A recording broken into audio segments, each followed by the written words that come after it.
رات کے 11 بجے کا وقت تھا اور میں اس طرح بے خبر سو رہا تھا جیسے گدھے گھوڑے سب بیچ دیے ہوں۔ نہ جانے خوابوں میں کون سے جزیروں کی سیر کر رہا تھا جب فون کی مسلسل بجتی گھنٹی نے مجھے جھنجھوڑ کر ہوش و حواس کی دنیا میں لا پٹکا۔ اپنے خوابیدہ اعصاب کو بمشکل کنٹرول کرتے ہوئے میں نے فون اٹھایا۔ السلام علیکم۔ حسب عادت میں نے سلام کیا۔ وعلیکم السلام، کیسے ہو طلحہ بیٹا؟ کیا کر رہے تھے؟ جواباً مجھے ابو جی کی سنجیدہ سی آواز سننے کو ملی۔ سو رہا تھا ابو جی، آپ لوگ خیریت سے پہنچ گئے؟ اور پھر جو انہوں نے بتایا اسے سن کر قدموں تلے سے زمین نکل گئی۔ ان کی گاڑی راستے میں ایک حادثے کا شکار ہو گئی تھی اور اس وقت سب ہسپتال میں تھے۔ اگرچہ بقول ان کی فکر کی کوئی بات نہیں تھی اور وہ سب معمولی زخمی تھے، لیکن ان کے پریشان لب و لہجہ اور غیر معمولی انداز گفتگو مجھے کسی انہونی کا پتہ دے رہے تھے۔ لہٰذا میں نے فوراً روانگی کا پروگرام بنایا۔ اگرچہ ابو جی اس وقت مجھے سفر سے منع کر رہے تھے، لیکن میرا رکنا اب ناممکن ہو چکا تھا اور دل چاہ رہا تھا کہ اڑ کر ان کے پاس پہنچ جاؤں۔ میرے والدین، خالہ، خالو، میری چھوٹی بہن، سب قریبی رشتہ داروں کی شادی میں شرکت کرنے آج شام ہی حیدرآباد روانہ ہوئے تھے۔ میں اپنے امتحانات کی وجہ سے گھر پر رک گیا تھا۔ میری خالہ اور خالو ہمارے گھر سے 2 گلیاں چھوڑ کر ہی رہتے تھے اور ہمارے ان سے بہت خوشگوار مراسم تھے۔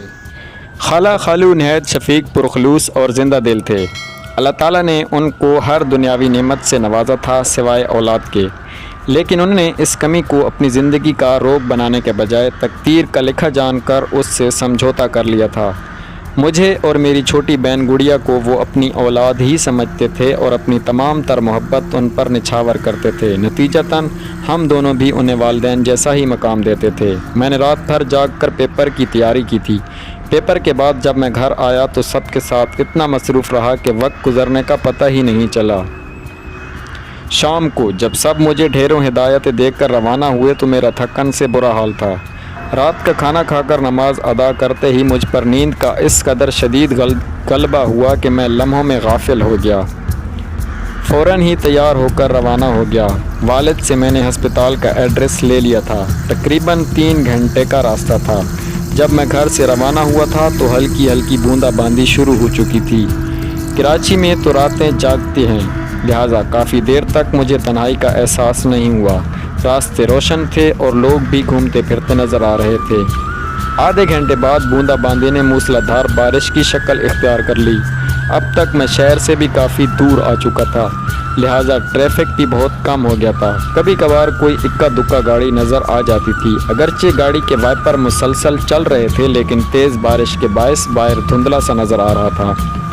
تھوڑے تھوڑے فاصلے پر لگے اسٹریٹ لیمپ اپنی مدھم سی روشنی سے تاریکی کو شکست دینے کی ناکام کوشش کر رہے تھے۔ سڑک پر دونوں طرف گھنے درختوں نے رہی صحیح روشنی کو بھی نگل لیا تھا۔ اگرچہ میں فطرتاً کافی دلیر اور نڈر تھا، لیکن تنہائی اور تاریکی کی ہیبت مجھ پر طاری ہوتی جا رہی تھی اور میں سفر کی بخیریت تمام ہونے کی دعا کر رہا تھا۔ لمحہ بھر کو بجلی چمکتی تو پورا منظر واضح ہو جاتا تھا۔ بڑے بڑے درخت تیز ہوا سے ہلتے ہوئے مختلف شکلیں اختیار کر رہے تھے۔ کبھی کبھی تو یوں لگتا جیسے خون آشام چڑیلیں مجھے اشارے سے اپنی طرف بلا رہی ہوں۔ اچانک بجلی چمکی تو مجھے دور سڑک پر عین درمیان میں ایک انسانی ہولا کھڑا نظر آیا، جو زور زور سے ہاتھ ہلا کر گاڑی روکنے کی استدعا کر رہا تھا۔ پہلے تو میں اسے کوئی چور اچکا سمجھا جو مجھے روک کر لوٹنا چاہ رہا تھا، پھر اچانک میرے ذہن میں بچپن سے سنی ہوئی وہ تمام ڈراؤنی کہانیاں آئیں جن میں آسے مختلف روپ اختیار کر کے مسافروں کو تنگ کرتے ہیں۔ یہ سوچ کر میرے رونگٹے کھڑے ہو گئے۔ ایک خیال یہ بھی تھا کہ شاید کوئی ضرورت مند ہو جو رات کے اس پیر مدد کے لیے کھڑا ہو۔ بہرحال جب میں جل تو کا ورد کرتا وہاں تک پہنچا تو یہ دیکھ کر اسے اپنی آنکھوں پر یقین کرنا مشکل ہو گیا کہ وہاں کوئی انسان تو کیا کوئی چڑیا کا بچہ تک نہ تھا۔ میں نے ہر طرف بغور دیکھا، لیکن خوف سے میرا برا حال ہو گیا اور میں اندھا دھند گاڑی بھگاتے ہوئے چلا گیا۔ ابھی میں تھوڑی دور ہی گیا تھا کہ اچانک کسی نے پیچھے سے میرے کندھے پر ہاتھ رکھا۔ میرا اوپر کا سانس اوپر اور نیچے کا سانس نیچے رہ گیا اور دل طوفانی رفتار سے دھڑکنے لگا۔ بمشکل میں نے پیچھے مڑ کر دیکھا تو مجھے یوں محسوس ہوا جیسے پچھلی سیٹ پر بالوں کا ایک بہت بڑا سا ڈھیر دھرا ہوا ہے۔ نہ جانے وہ اللہ کی کون سی مخلوق تھی جو سائز میں انسان سے بھی بڑی تھی، لیکن مکمل طور پر بالوں سے ڈھکی ہوئی تھی۔ صرف اس کی سرخ خوفناک آنکھیں اور ہاتھ پاؤں کے لمبے لمبے اور مڑے ہوئے ناخن نظر آ رہے تھے۔ وہ اپنی لال لال رونی آنکھوں سے نہایت غصے میں طلا کو گھور رہی تھی۔ دہشت سے طلا کی آنکھیں پھٹی کی پھٹی رہ گئیں اور دل اچھل کر حلق میں آ گیا۔ سانس سینے میں اٹکنے لگا اور ہاتھ پاؤں سنسنانے لگے۔ اس سے حرکت کرنا محال تھا۔ بڑی مشکل سے میں نے اپنے حواس مجتمع کیے اور زیر لب قرآنی آیات کا ورد کرتے ہوئے گاڑی کو طوفانی رفتار سے بھگا دیا۔ تھوڑی دیر بعد مجھے محسوس ہوا کہ پچھلی سیٹ خالی ہو گئی ہے۔ میں نے شیشے سے پچھلی سیٹ پر دیکھا تو وہ آصف وہاں سے جا چکا تھا۔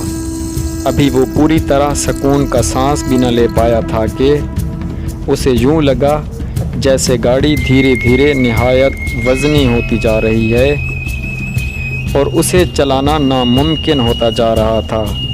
جس گاڑی کو میں جہاز کی طرح اڑا رہا تھا اب گدھا گاڑی کی طرح گھسٹنے سے بھی انکاری تھی۔ ابھی میں اسی شش و پنج میں مبتلا تھا کہ پیچھے سے ایک خوفناک قہقہا سنائی دیا۔ ایسی دہشت زدہ کر دینے والی آواز میں نے اپنی پوری زندگی میں پہلے کبھی نہیں سنی تھی۔ مڑ کر دیکھا تو وہی غیر انسانی مخلوق دوبارہ سیٹ پر برجمان ہو کر قہقہے لگاتے نظر آئی۔ اس کی ٹانگیں اتنی لمبی ہو چکی تھی کہ اس نے گاڑی کی کھڑکی سے باہر لٹکا رکھی تھیں اور پاؤں سڑک پر گھسیٹ رہے تھے۔ اسی وجہ سے گاڑی کو آگے بڑھانا مشکل ہو رہا تھا۔ یہ دیکھ کر میری ریڑھ کی ہڈی میں خوف کی لہر دوڑ گئی اور میں نے بآواز بلند قرآنی آیات اور آیت الکرسی پڑھنا شروع کر دی۔ تھوڑی دیر بعد گاڑی پھر ہلکی ہو کر تیزی سے رواں دواں ہو گئی۔ اس کے بعد گاہے بگاہے یہ تماشا چلتا رہا۔ کبھی وہ بلا پیچھے اور کبھی آگے میرے ساتھ والی سیٹ پر نظر آتی، کبھی قہقہے لگانا شروع کر دیتی اور کبھی نہایت غصے سے مجھے گھورتی رہتی۔ میں نے دعاؤں کا ورد جاری رکھا اور تیزی سے گاڑی بھگاتا رہا۔ کبھی وہ بلا پیچھے اور کبھی آگے میرے ساتھ والی سیٹ پر نظر آتی، کبھی قہقہے لگانا شروع کر دیتی اور کبھی نہایت غصے سے مجھے گھورتی رہتی۔ میں نے دعاؤں کا ورد جاری رکھا اور تیزی سے گاڑی بھگاتا رہا۔ گھنٹہ بھر میں شہر کے آثار نظر آنے لگے تو وہ مخلوق یکایک غائب ہو گئی۔ میں نے اللہ کا شکر ادا کیا کہ میں بخیریت بغیر کوئی نقصان پہنچائے میرا پیچھا چھوڑ دیا۔ ابھی میں ہسپتال سے 15 منٹ کے فاصلے پر تھا کہ پھر مجھے شوق لگا۔ رات کی تاریکی اور موسلا دھار بارش میں خالو ایک اسٹریٹ لیمپ کے نیچے کھڑے نظر آئے۔ میں نے بریک پر پاؤں دبایا تو گاڑی سڑک پر دور تک گھسٹتی چلی گئی۔ خالو تیز تیز چلتے ہوئے آئے اور فرنٹ سیٹ کا دروازہ کھول کر میرے ساتھ بیٹھ گئے۔ اتنی تیز بارش میں کھڑے ہونے کے باوجود ان کا لباس بالکل خشک تھا۔ میں نے نہایت حیرت سے ان سے پوچھا کہ وہ یہاں کیا کر رہے تھے تو انہوں نے دھیرے سے کہا، بس بیٹا یوں ہی کھڑا تھا۔ وہ بالکل گمسم اور کھوئے ہوئے سے تھے، باتوں کے انتہائی شوقین اور بات بات پر زور سے قہقہے لگانے والے خالو بالکل خاموش تھے، سوچ سوچ کر بمشکل چند الفاظ ادا کر رہے تھے۔ جب میں نے ان سے سب کی خیریت پوچھی تو وہ گویا ہوئے، ہاں بیٹا سب بالکل ٹھیک ہیں، تم فکر نہ کرو، تم سے ملے بغیر جانے کا دل نہیں چاہ رہا تھا تو میں چلا آیا۔ میں حیرت سے سوچنے لگا کہ وہ کہاں جا رہے ہیں، لیکن ان کی حالت دیکھ کر میں نے مزید پوچھنا مناسب نہ سمجھا۔ مجھے لگا کہ ایکسیڈنٹ نے ان کے حواس کو متاثر کر رکھا ہے۔ میں خود بھی ہسپتال پہنچنے کی جلدی میں تھا، لہٰذا خاموشی سے ڈرائیو کرنے لگا۔ جب پارکنگ میں پہنچ کر میں اترنے لگا تو یہ دیکھ کر میری سٹی گم ہو گئی کہ برابر والی سیٹ تو بالکل خالی ہے۔ میں تیزی سے ہسپتال میں داخل ہوا تو سامنے ہی میرے والد نہایت دل گرفتہ حالت میں کھڑے ہوئے نظر آئے۔ میں نے خالو کے بارے میں بتانا چاہا لیکن وہ خاموشی سے تیز تیز چلتے ہوئے مجھے اندر لے گئے۔ کمرے کا منظر دیکھ کر مجھ پر سکتہ طاری ہو گیا۔ سامنے ہی بستر پر خالو کی لاش رکھی تھی جو روڈ ایکسیڈنٹ میں موقع پر ہی دم توڑ گئے تھے۔ امی اور خالہ مجھے دیکھ کر لپک کر آئیں اور مجھ سے لپٹ کر پھوٹ پھوٹ کر رونے لگیں، لیکن میں اپنے حواسوں میں ہی کب تھا جو انہیں تسلی دیتا۔ میں تو حیرت سے گنگ کھڑا یہ سوچ رہا تھا کہ اگر خالو ایکسیڈنٹ کے وقت ہی انتقال کر گئے تھے تو ابھی میرے ساتھ گاڑی میں کون تھا؟ کیا ان کی محبت واقعی اتنی شدید تھی کہ اس سے ملے بغیر جانے کا ان کا دل رضامند نہ تھا؟ یہی وہ ماما ہے جو کبھی مجھ سے سلجھ ہی نہیں سکا۔ پیارے بچوں، مزید ایسی مزیدار کہانیاں پڑھنے اور سننے کے لیے چینل کو ضرور سبسکرائب